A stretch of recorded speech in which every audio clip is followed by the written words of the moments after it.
resentment is going to be here. At the moment, with us from the Congress Party, we have Mr. Nasir Hussain. Nasir Hussain साहब, नमस्कार. नमस्कार. नमस्कार. नमस्कार sir, नमस्कार. आपको आज़ादी दिवस की बहुत बहुत शुभकामनाएं. भले एक दिन बाद. आपको भी सर. आपको नवरोज मुबारक. आज पारसी न्यू ईयर है, ईरानी न्यू ईयर है. नवरोज मुबारक आपको sir. Thank you so much sir. कल आदरणीय सम्मानीय प्रधानमंत्री जी ने बहुत लंबा भाषण दिया रेड फोर्ट से. शायद आपने सुना या नहीं सुना, मुझे मालूम नहीं है. अगर सुना या उसके बारे में पढ़ा तो आपको उसमें सबसे इम्पोर्टेंट बात क्या लगी सर, ये जरा बताएं नाज़िर साहब. मैंने सुना है और पढ़ा भी है. सुनना भी चाहिए हमें क्या हमारे देश के प्रधानमंत्री कह रहे हैं, हमारी जिम्मेदारी भी है. उन्होंने एक सबसे बड़ा कहा कि देश में परिवारवाद सबसे बड़ा नुकसान है जी. ये जो परिवारवाद है ये देश को, लोकतंत्र को अपने कब्जे में लेने का काम कर रही है. मैं खुद समझ में नहीं आ रहा था वो ये स्टेटमेंट देते समय क्या सोच रहे होंगे, उनके दिमाग में क्या रहा होगा, वो क्यों दे रहे थे. क्या रामविलास पासवान की पार्टी परिवारवाद नहीं है? उनकी सबसे पुरानी अलायंस पार्टी शिवसेना जो अभी 2 टुकड़ों में हो गई, क्या वो परिवारवाद नहीं है?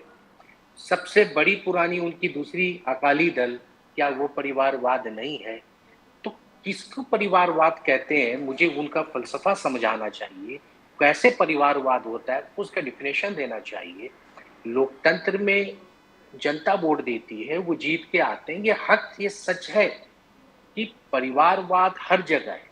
आप उससे निकल नहीं जा सकते. हर पार्टियों में आप उसके किसी एक पार्टी पे कह के आप निकल जाए, ये आसान नहीं है. अगर आपको एक नया एक आईना दिखाना है तो आप ऐसे परिवारवाद पार्टियों से आप अपना अलायंस तोड़ दें.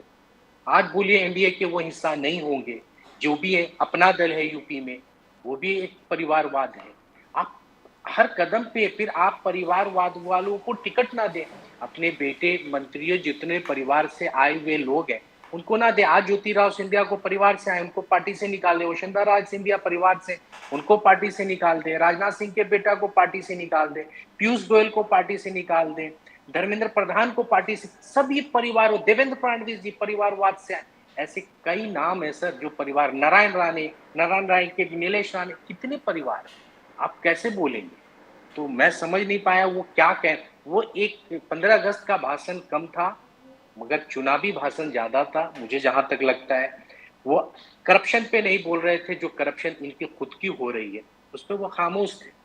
आप बताइए, दिल्ली में 7 सीएजी ने इतने बड़े खुलासे किए हैं घोटाले के, उस पर आपने कभी सुना सीएजी? जब आज हिंदुस्तान की मीडिया में भी उसकी चर्चा नहीं है.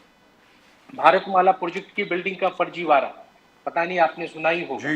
द्वारका, आप बताइए भारतमाला प्रोजेक्ट की कितना बड़ा स्कीम है. आप बताइए सीए जिसकी प्रधानमंत्री खुद उसकी देखरेख करते हैं, पीएमओ उसको सीसीए उसकी बोलियां देती है, जो सिर्फ उसकी 32 करोड़ रुपए किलोमीटर बन गए, जो 18 करोड़ रुपए प्रति किलोमीटर बनना था भारतमाला. तो ये किसके पास पैसा जा रहा है, किस गरीबों का पैसा मारा जा रहा है?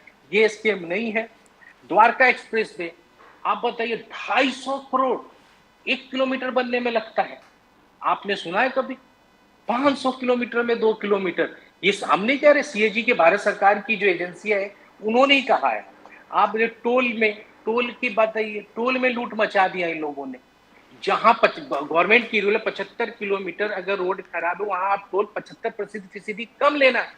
आज इन्होंने 100% वसूल लिया. 132 करोड़ रुपया वसूल लिया आम जनता का. ये किसका पैसा है? आम लोगों का पैसा है. आयुष्मान भारत इनका चौथा घोटाला. आप बताइए एक ही नंबर पे 7.5 लाख नंबर लोगों का नंबर रजिस्टर्ड है. आखिर ये किसके पास पैसा जा रहा है, ये लाभार्थियों का? ये इनसे सवाल करना पड़ेगा. ये आखिर ये किसके अकाउंट में पैसा ट्रांसफर हुआ, किस तरह से हुआ, ये इसको इनको बताना चाहिए. जिसमें मुझे लगता है 2,24,000 करोड़ का घोटाला है.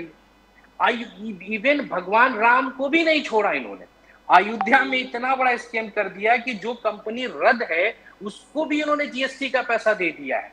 वहां की जमीनों को हड़पने के लिए ठेकेदारों ने जो किया किया, और यहाँ की सरकार जो ऐसे लोगों को टेंडर दिया जिसकी कंपनी भी नहीं है, और वो कंपनी रद्द है, उसको भी पैसा दे दिया। अब ग्रामीण, अब सबसे बड़ी घोटाला तो ये देखिए ग्रामीण विकास मंत्रालय का। अब बताइए, ये पैसा विधवाओं को मिलता था, बेवा होते थे, जईफ लोग होते थे, उनको वो पैसा पेंशन मिलता था। आज उनको पैसा पेंशन मिल रहा है? पता चलता है कि ना हैंडीकैप को पैसा मिल रहा है, ना बेवाओं को मिल रहा है, ना जईफों को मिल रहा है। ये पैसा गया कहां से? तो पता चलता है कि प्रधानमंत्री ने इसका बैनर लगाने के लिए, स्वच्छ भारत के लिए वो एडवर्टाइजमेंट में खर्चा कर दिया गया। एचएल को भी लूट लिया इन लोगों ने। अब बताइए, एचएल को भी इसका डिजाइन करने 159 करोड़ रुपए का भारत सरकार का नुकसान हुआ है। तो इतना, आप प्रधानमंत्री जब लाल किले से बोलते हैं तो ये सब योजनाओं को क्यों छोड़ देते हैं? इस पे क्यों चुप्पी चाम लेते हैं? इसके ऊपर वो क्यों नहीं बोलते? क्यों नहीं भारतमाला प्रोजेक्ट के धांधली के ऊपर क्यों नहीं बोलते? क्यों नहीं आयुष्मान भारत पे बोलते हैं? क्यों नहीं ये सीएजी रिपोर्ट? अब तो सीएजी को हटाना चाहिए कि ये तो अब चाइना से मिलकर नहीं काम कर रही होगी, ये सीएजी अब पाकिस्तान से मिलकर काम नहीं कर रही होगी, ये कांग्रेस प्रो होके काम नहीं कर रही होगी। ये तो सीएजी एक सच्चे एक रिपोर्ट पेश की है। तो आज भारत की सरकार को, खास करके हमारे देश के प्रधानमंत्री को इससे बोलना चाहिए, ये कौन सा करप्शन, नासिर हुसैन साहब, प्राइम मिनिस्टर का कहना है कि नेशन फर्स्ट, लाल किला बोले कि मैं फिर लाल किले से इंडिपेंडेंस डे को 2024 पूरे देश को संबोधित करूंगा, प्राइम मिनिस्टर का कहना है। और जो शुरुआत में आपने कहा कि मैं जब तक रहूंगा आई विल एलिमिनेट भ्रष्टाचार, तुष्टीकरण और परिवारवाद, टोटल खत्म हो जाएगा।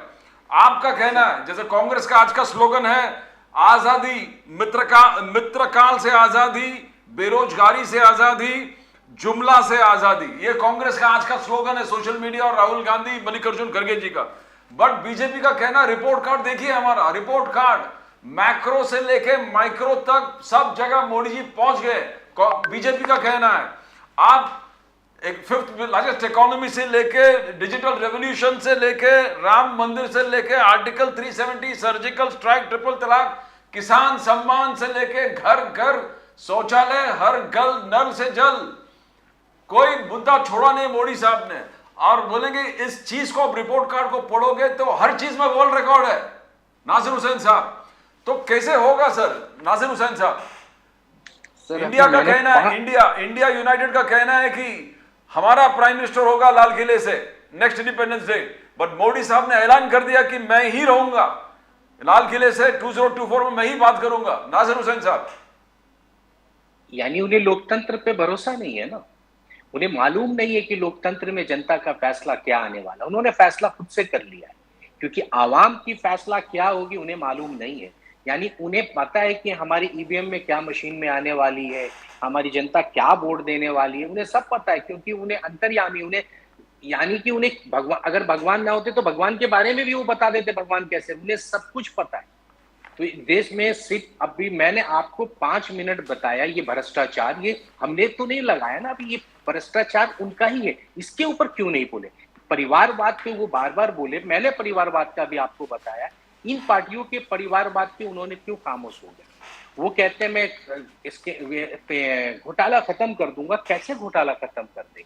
आप सर, गलती तो आपकी है। एक मिनट सर, एक मिनट रुकिए। एक मिनट, जहां से वो आते, एक मिनट सर दे दीजिए मुझे।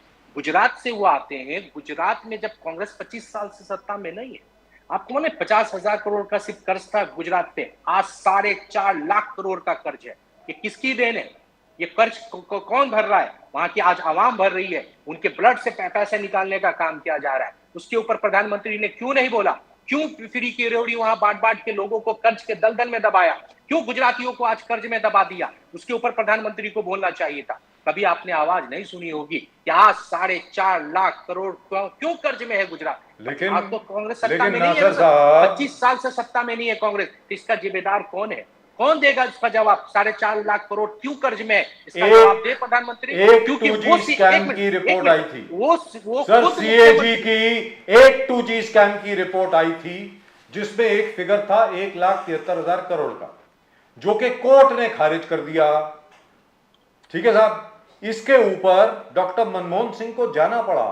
2013-2014 में आपकी सरकार चली गई एक सीएजी को लेकर के। मैं आपसे जानना चाहता हूं, यहां सीएजी ने तो एक स्कैम ज्यादा नहीं, सिर्फ एक स्कैम नहीं है, स्कैम अभी नहीं बोल सकते, आप बोल सकते हैं, जिसमें डिफरेंशियल जो आ रहा है वो 2,47,000 करोड़ का आ रहा है। सर इसके ऊपर तो हाहाकार मच जानी चाहिए पूरे देश में। आप क्या कर रहे हैं नासिर साहब? नहीं सर, सुनिए बजाज भाई, सुनिए, सीएजी ने एक स्कैम नहीं बोला, 7 स्कैम बोला। मैंने पढ़ के आपको बताया, टोटल 7 स्कैम। मैं मानता हूं, मैं सिर्फ एक की बात कर रहा हूं। नहीं, भारत में आप 250 करोड़ का तो सिर्फ द्वारका एक्सप्रेसवे में तीनों ने घोटाला किया है। ये जो पैसा बढ़ता है ये किसके, यानी ये चुनावों के लिए ये तैयारियां हो रही है। ये रिपोर्ट सीएजी के जो, ये हम सत्ता में नहीं है, मगर ये लिख के रख लें, जिस दिन ये सत्ता परिवर्तन होगा, ये सीएजी की रिपोर्ट इनका पीछा नहीं छोड़ेगी। ये इनके लिए इन्हें सजा भुगतना ही पड़ेगा। ये आम लोगों का पैसा, आम टैक्स पेयर का पैसा, हमारा आपका पैसा है, ये हमारे देश का पैसा, जिन्होंने ये घोटाला किया है, इनकी सजा के लिए तैयार हो जाए। 2-2 किलोमीटर 500 करोड़ में बनाओगे? ये कौन सा देश चला रहे हो आप? ये कौन सा परिवारवाद और भ्रष्टाचार का परिभाषा है? फ्लाइंग ट्रेन होगी की रिपोर्ट पे, फ्लाइंग ट्रेन होगी, फ्लाइंग ट्रेन फ्लाई करती है वो हवाई जहाज की तरह। मैंने कहा वो ट्रेन हवाई जहाज की तरह, मैग्नेटिक रील्स लगी उस पे। मेरा ये कहना है कि एक सीएजी की रिपोर्ट को लेकर के ऐसी डुगडुगी बजाई पूरे भारतीय जनता पार्टी ने पूरे देश में। अब आपके पास तो 7 मिल गई है, 7। आज हम लोगों के पास ये रिपोर्ट आ गई है सीएजी की। आज हम लोगों के इसके ऊपर हमारा, अभी आज से आप तक रिपोर्ट आ रही है, कल से हमारे देश भर में इसके ऊपर चर्चा होगी। और आम के लोग, हमारे, हम डोर टू डोर कैंपिंग करने वाले लोग हैं, ये स्कीम हर दरवाजे तक हम पहुंचाएंगे। जो हमारा इंडिया एलायंस है, एक पूरे पार्टनर की तरफ, पूरे देश में ये आग की तरफ फैलेगी इनके स्कीम। ये आप समझे नहीं सर, ये आम बात नहीं है। बेवाओं का पैसा मारा है इन्होंने, विधवाओं का पैसा मारा है इन्होंने, जयीफ लोगों, यानी जो इसको हिंदी में क्या बोलते हैं, जयीफ को, जो बूढ़े लोग होते हैं, उनका पैसा मारा है इन्होंने। ऐसे जयीफों का पैसा मार के तुम सीनियर सिटीजनों का पैसा मारा है आप लोगों ने। जो बेचारे विकलांग, हैंडीकैप है, चल फिर नहीं सकते, उनका अरे उनकी तो हाय लग जाएगी आपको। आप समझ रहे हो? ऐसे लोगों का पैसा मार के सिर्फ अपना चेहरा चमकाने के लिए स्वच्छ भारत योजना का आप नाम देते हो और आप बोलते हो कि हमने विकास किया है। शौचालय का नाम देते हो, ये शौचालय बनाने का तर्क है, ये शौचालय, ये आपको सफाई योजना चलाने का तर्क है कि गरीबों का पैसा मार जाओ, रोड बनाने में पैसा मार जाओ, ये इवेंट आप टोल के नाम पे पैसा मार जाओ। ये कौन सी बात है भाई? आप झूठ बोलते हो संसद में खड़ा होके, आपको शर्म नहीं आते कि मेजोरम पे इतना बड़ा झूठ बोल के चले गए कि इंदिरा जी ने वहां पे बम गिराया अपने लोगों पे? आपको ना इतिहास मालूम है, ना कुछ पता है, कुछ भी बोल के चले जाते हैं। आप पत्रकार रहे हैं, आप खुद देखा होगा क्या था सच्चाई, उनको पता नहीं है एमएनएफ क्या थी। मुझे और राजेश पायलट का भी नाम ले दिया। राजेश पायलट ने वहां बम गिराया था, ताज्जुब लगता है, अजीब सी बात है। कोई राजेश पायलट उस वक्त उधर गए भी नहीं बेचारे, उनका नाम भी ले लिया। Sir Rajesh Pilot was not in the air force at that time. Sir Rajesh Pilot was not in the air force at that time. आप सुनिए, मिजोरम के बारे में इनको नॉर्थ ईस्ट का कुछ इतिहास पता नहीं है। जब वहां के एमएनएफ ने असम भाषा, वहां के सीएम ने असम भाषा को कंपलसरी किया, तो वहां के लोगों ने बगावत कर दी, सरकारी नौकरियों में नहीं मिलेगा। तो उन्होंने चाइना और बांग्लादेश और तब की पाकिस्तान, उन लोगों ने उनको फंडिंग करना चालू कर दिया और उन्होंने खुद का अपना देश घोषित कर लिया। तो क्या करते, मिजोरम को जाने देते चाइना की तरफ और पाकिस्तान की तरफ? कैसी बात कर रहे हैं प्रधानमंत्री जी हमारे? लाल किले से तो उनको उस दिन माफी मांगना चाहिए कि उन्होंने एक संसद के अंदर खड़ा होकर इतना बड़ा झूठ बोला। अरे कुछ रिसर्च करके आना चाहिए, कुछ पता करना चाहिए। ऐसे नहीं बोलना चाहिए कि दरभंगा में एम्स बन गया जहां कोई एम्स नहीं है। आप प्रधानमंत्री हैं, आप रिप्रेजेंट कर रहे हैं, आपको दुनिया सुन रही है। हमें अच्छा भी नहीं लगता कि हम अपने प्रधानमंत्री पे इतना बड़ा क्रिटिसाइज करो। हम पॉलिटिकल लड़ाई लड़ते हैं, हम उनको झूठा बोले, उनको ये शब्द हमारे अच्छे नहीं है। हम प्रधानमंत्री हैं हमारे, आप रिस्पेक्टेबल हैं हमारे, आप भले किसी आइडियोलॉजी के हो पर देश को रिप्रेजेंट करते हैं। पर आपको बोलने से पहले आपका रिसर्च होना चाहिए। आप क्या बोल रहे हैं ये बहुत मायने रखता है। नासिर हुसैन साहब, मिजोरम पे झूठ बोला। नासिर हुसैन साहब, आपका गणित फर्स्ट क्लास है, इंडिया का गणित फर्स्ट क्लास है। 38% वोट शेयर है बीजेपी का। आपका कहना है, इंडिया का कहना है 62% एंटी मोदी वोट्स को हम एक साथ लेके आके सत्ता हासिल करेंगे। That is fantastic. इश्यूज ले रहे हो, जबरदस्त ले रहे हो। आपने हाईलाइट कर दिया इन्फ्लेशन ऑल टाइम हाई, अभी जो रिपोर्ट आई इन्फ्लेशन का, inflation is all time high, 13 month high. Issues आप ले रहे हो, आपके स्टेट गवर्नमेंट्स ने जो जन कल्याण स्कीम्स एक से 500 रुपया गैस से लेके हर चीज, इनफैक्ट बीजेपी का स्कीम्स भी आपने हाईजैक कर लिया, गोबर और गोमूत्र भी खरीदते हैं छत्तीसगढ़ का सरकार। बट शरद पवार जी, बीजेपी का कहना है कि India will not be one, India एक साथ आ ही नहीं सकते, बिकॉज अभी जो चीज चल रहा है कि शरद पवार साहब कहाँ रहेंगे, फिर विदेटीवार खुद बोले, विदेटीवार जी कांग्रेस लीडर नाना पाटोले जी ने खुद राहुल गांधी जी से रिक्वेस्ट किया कि इस चीज को, भ्रम को निकाल दो, पवार साहब किस प्रकार है, किस और है, कैसे होगा, कैसे नहीं होगा। अजित पवार जी शायद ऑफर किया, सीनियर किया, तो ये सब चल रहा है। और कन्नी मोड़ी, फिर बीजेपी ने हाईलाइट किया, कन्नी मोड़ी को कांग्रेस ने अंदर डाला, लालू यादव को कांग्रेस ने अंदर डाला, डीएमके के अलग अलग चीज को कांग्रेस ने हैरेस कर दिया, ममता को कांग्रेस ने हैरेस कर दिया। तो आप 62% एक साथ नहीं आ सकता, बीजेपी का कहना है। नासिर हुसैन साहब, ये 62% एक साथ आ गया तो डेफिनेटली लाल किले से शायद कांग्रेस का प्राइम मिनिस्टर बोलेगा, बट ये 62% कैसे आएंगे साथ में, नासिर हुसैन साहब? देखिए, आपके सवालों में कई जवाब है, एक छोटा सा जवाब नहीं है, इसमें बहुत लंबा मिक्स जवाब आपने क्वेश्चन किया, तो इसके जवाब भी सुनिए। इन्होंने कई पार्टियों को पहले इन्होंने डिप्रेशन डालने का काम किया। अभी इन्होंने बोला कि शरद पवार और कांग्रेस में फूट डालने का काम किया कि आप प्राइम मिनिस्टर कैंडिडेट थे, जैसा कि आप बोलना चाह रहे थे, आपको कांग्रेस ने मौका नहीं दिया प्राइम मिनिस्टर बनने का। आई थिंक आपके क्वेश्चन में ये फूट, राइट। दूसरी तरफ आपने फारूक अब्दुल्ला के, शेख अब्दुल्ला के बारे में बोला, उनको जेलों में पंडित जी ने रखा, करेक्ट, ठीक है। तो मैं दो बात आपको क्लियर कर देता हूँ, शेख अब्दुल्ला के बारे में और इनके शरद पवार जी के बारे में। ये क्यों नहीं बने प्राइम मिनिस्टर और वो क्यों उनको जेल में रखा, तो आपने इतिहास का मैं अच्छा खासा थोड़ा जानता हूं। तो शेख अब्दुल्ला जो थे वो कश्मीर के फेवर में रहे, जिनको जेल से बाहर लेगा हरि सिंह ने लाया, मगर उनके क्या, जब कश्मीर बन गया, कश्मीर हमारा जब उसको सब कुछ हो गया, सरदार पटेल जी ने वहां पे 370 दे के स्पेशल एक्ट भी लगा दिया, वो ढुलमुल रवैया में रहे, वो अपने आप वो कंफ्यूज रहे जिंदगी में, कभी वो पाकिस्तान की तरफ मूविंग रहते थे, कभी हिंदुस्तान। तो उनकी मूवमेंट कुछ समय के लिए प्रो पाकिस्तान हो गई थी, इसलिए नेहरू जी ने उनको जेल में डालने का काम किया। तो उनको शायद पता नहीं है कि जब उन्होंने पाकिस्तान से बातचीत करना शुरू किया, तब जाके नेहरू जी ने उनको क्या कश्मीर को जाने दे देते पंडित जी, ये कहना चाहते हैं नेहरू जी, क्यों डाले उसके बारे में बताओ।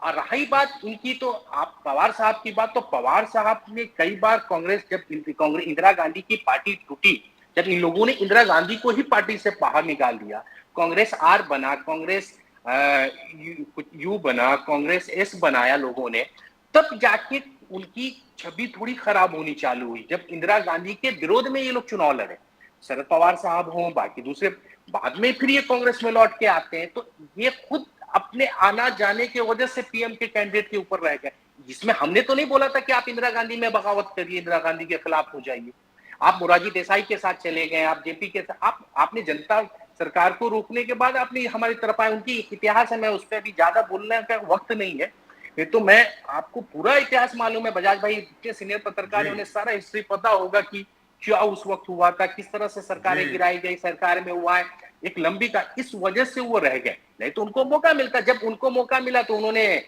उनको मौका शायद मिल सकता था, मनमोहन सिंह के समय में शायद वो भी बन सकते थे, पर उन्होंने तो पार्टी तोड़ के अपनी अलग पार्टी बना ली। क्या मनमोहन सिंह को आपने सोचा था कभी वो प्राइम मिनिस्टर बनेंगे? बने ना। आपने क्यों नहीं सोचते हैं कि आप बन सकते हैं? आप में पेशेंस होना चाहिए, आप में सब्र होना चाहिए। ममता बनर्जी की बात है, ममता बनर्जी में भी उस वक्त पेशेंस नहीं था, हमने उनको बढ़ाया। क्या ममता बनर्जी एक दिन में लीडर बनी है? उनको बनाने में सबसे बड़ा हाथ उनको लीडर है तो राजीव गांधी जी का, उन्होंने काफी मेहनत किया उनको डेवलप करने के लिए, तब जाके लीडरशिप बनी। हमने कैसे उनको आज इतनी बड़ी जो ब्रांड बनी है, इतनी बड़ी नाम बनी है, तो कांग्रेस का योगदान है। फिर भी कहते हैं कि कांग्रेस ने उन्हें सताया है, तो कैसे? और रही शरद पवार की जी की आज की जो पॉलिटिक्स है, तो उन्होंने सामने, हमने नाना भवन ने कभी नहीं बोला कि वो हमारे साथ नहीं है, या वो, अब उनकी अपनी पार्टी है, वो क्या बोलते हैं वो बेहतर जानते हैं, हम उन पे क्या जवाब दे सकते हैं, जबकि उन्होंने क्लियर कहा कि हमारा कोई इरादा नहीं है बीजेपी के साथ जाने की। तो उस पर, क्योंकि आज मैं बीकेसी में ही था, तो नाना भाऊ ने वहां पे पीसीबी किया, मैं वहीं था, मौजूद था, तो मैंने सब कुछ सुना है। ऐसा तो उन्होंने, नाना भाऊ ने नहीं कहा कि हम उनसे नाराज हैं। अभी हयात में थोड़ी देर पहले मीटिंग भी चालू थी, तो सारा क्लियर हो जाएगा, अभी थोड़ी देर में प्रेस कॉन्फ्रेंस आ जाएगा। इंडिया वहां पे जितेंद्र आवाड खुद भी मौजूद थे वहां पे, तो ऐसा कुछ ही नहीं है, मगर बीजेपी जो कहती है, इसलिए मेरे को थोड़ा लगता है कि अब बोलती है ना, आज आप बताइए नवाब मलिक से मिलने कौन गए? प्रफुल्ल पटेल जी गए। दूसरी तरफ कौन गया? सुनील तटकरे जी, जिनको ये लोग बोलते हैं दाऊद इब्राहिम का आदमी है, ये टेररिस्ट है, ये हसीना आपा से पैसा लेता था, हसीना पारकर से ये जमीन कब्जाया है, आज उनसे मिलने गए हैं और उनको एनडीए आज निकाले एनडीए से बाहर। ये तो एनडीए में है ना, सुनील तटकरे जी और प्रफुल्ल पटेल जी। जी दुरुस्त बात। क्यों नहीं आज बीजेपी क्यों खामोश है? जब नवाब मलिक से वो मिठाई खिलाने गए, नवाब मलिक से वो मिल के आ रहे हैं, तो और हो सकता है प्रेसिडेंट बनाए उसको मुंबई का, कुछ भी बनाइए, मगर आपके इरादे पे शक हो जाता है। मैं नहीं कहता कि नवाब भाई का ऐसा है वैसा है, मेरे को नहीं मालूम, मगर जो बीजेपी कह रही है, मैं उस बात को रिपीट कर रहा हूं, बीजेपी का ही एलिगेशन था कि नवाब साहब ऐसे हैं। देवेंद्र फडणवीस ने घंटों प्रेस कॉन्फ्रेंस किया, उन्होंने जेल में डाला, उन्होंने पूरी ये मंजिला मुकाम बनाई उनके खिलाफ। तो आज उनको बताना चाहिए किस तरह से वो उनसे मिलने गए।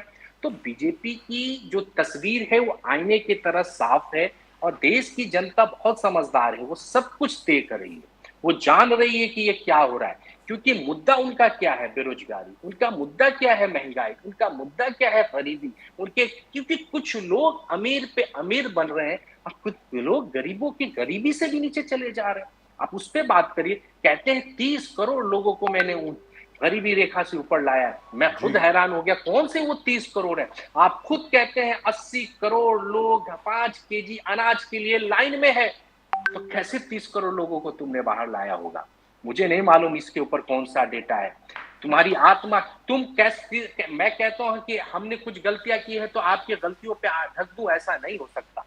आपने जो नोटबंदी की उससे गरीबियां बढ़ी, आपने जो गलत तरीके से जीएसटी लाए उससे गरीबियां बढ़ी, आपने शहरों और गांव में जो फासला बनाया उससे गरीबी बढ़ी, आपने जो मजहबों और जात में लोगों को लड़ाया उससे गरीबी बढ़ी, जो हमारा मोहब्बत और भाईचारा था उसको आपने दूर किया, इससे हमारी गरीबी बढ़ी, जो आपने दंगों की आग इस देश में जलाई उससे गरीबी बढ़ी। तो वो जिम्मेदार कोई है तो ये देश की सरकार। नासिर हुसैन साहब, आपने आर्टिकल 370 छेड़ा, BJP is going to use article 370।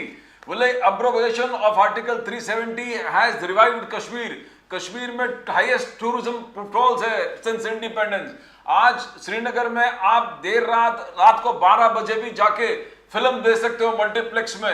ये बीजेपी का कहना है कि हमारा सक्सेस है आर्टिकल 370 अब्रोगेशन 35। और बोले कि 3 परिवार ने बर्बाद किया कश्मीर को। उन्हें कहा कि Gandhi family, Sheikh Abdullah family and the Mufti family. और अमित शाह ने, आपने सुना पार्लियामेंट में कहा कि हम पाकिस्तान से बात नहीं करेंगे, हम जमात इस्लामी से बात नहीं करेंगे, हम हुर्रियत से बात नहीं करेंगे, हम बात करेंगे तो कश्मीर के नौजवानों से।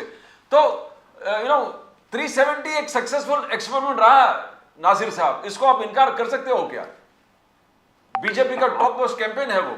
नहीं, ये बीजेपी कह सकती है। 370 के जाने से और आने से क्या फायदा हुआ, वो ये कुछ वो बता नहीं पा रहे हैं। सिर्फ कह रहे हैं फिल्म देख सकते हैं, वो देख सकते हैं। मुझे नहीं मालूम कितने लोग फिल्म देखने जा रहे हैं, कितने लोग थिएटर में जा रहे हैं, मुझे मेरे पास डेटा। उन्होंने जो कहा था, मैं उसी 370 कांग्रेस उस समय किसने लेके आए थे? क्या पंडित नेहरू ने लाया था? उस समय 370 पार्लियामेंट में किसने पेश किया था? बताइए, सरदार पटेल ने पेश किया था। उस समय तो नेहरू जी इंडिया में भी नहीं थे, उन्हें पता नहीं है ना 370 कैसे आया, कश्मीर कैसे बचा। कभी कश्मीर पे डिबेट करिए तो बहुत लंबा है, क्योंकि मैं चंद मिनट में कुछ मैं समझा भी नहीं पाऊंगा, और मैं इतनी बड़ी बातों को 2 मिनट में 10 मिनट में नहीं कह पाऊंगा। कश्मीर के इतिहास को समझना है तो बहुत देर बात करना पड़ेगा। तो इनको पता नहीं है 370 कैसे आया, क्यों आया, कैसे बना, किस तरह से शेख अब्दुल्ला को निकाला गया, किस तरह हरि सिंह को मनाया गया, किस तरह, उनको कुछ पता नहीं है। किस तरह वहां पे जातियों में लड़ाई छूट गई, कैसे वहां पे, उनको क्या बताऊं, उनको कुछ कश्मीर के बारे में मालूम नहीं। उनकी एक ही नीति थी ना कि कश्मीर, क्या वो कश्मीर को शायद पहले देश का हिस्सा नहीं मानते थे, अभी शायद मानना शुरू किया होगा, इसलिए वो ऐसी बात कर रहे हैं। आप बताइए, कश्मीरी को लोगों को क्या तरक्की मिल रही है? क्या उनको जॉब मिल रही है? क्या उन यहाँ के इन्वेस्टर वहां जाके कंपनियां खोल रही है? ये बताइए। वहां पे कितनी कंपनी बनी, वो डेटा दीजिए। आप मत बताइए कि वहां पे लोग फिल्म देख रहे हैं। आप बताइए कितनी जमीन मुंबई, महाराष्ट्र, यूपी, बिहार और हिंदुस्तान के दूसरे राज्य के लोग जाके वहां पे परचेस किया है। एक ही परिभाषा था ना कि जमीन लोग नहीं खरीद सकते, डोमिसाइल सिस्टम था, ये था, अग्रम तग्रम सब खत्म किया, मैं मानता हूँ। पर आप बताइए क्या वहां के नौजवानों को रोजगार मिला? आज भी कश्मीरियों को कोई शक की नजर में देखता है तो ये भारतीय जनता पार्टी है। आज भी हमारे मुंबई, महाराष्ट्र, दूसरे में कश्मीरी आ जाए तो इसको वो लोग बोलते हैं ये प्रो पाकिस्तानी है। ये लोग एलिगेशन लगाते हैं। हमने कब कहा कि और बोलते हैं शेख मोहम्मद, आप बोलते हैं फारूक अब्दुल्ला के साथ किसने उनको फॉरेन मिनिस्टर बनाया था? अटल बिहारी वाजपेयी ने। किसने उनको हुर्रियत के साथ मीटिंग किया था? अटल बिहारी वाजपेयी ने। मुफ्ती मोहम्मद सईद के साथ किसने सरकार बनाई? भारतीय जनता पार्टी ने। तो वो किस तरह हम पे एलिगेशन लगा सकती है? इन्हीं परिवार वालों के साथ आपने राजनीति की है, तो भारतीय जनता पार्टी के ऊपर ये दामन पे जो दाग है वो कैसे छोड़ाओगे?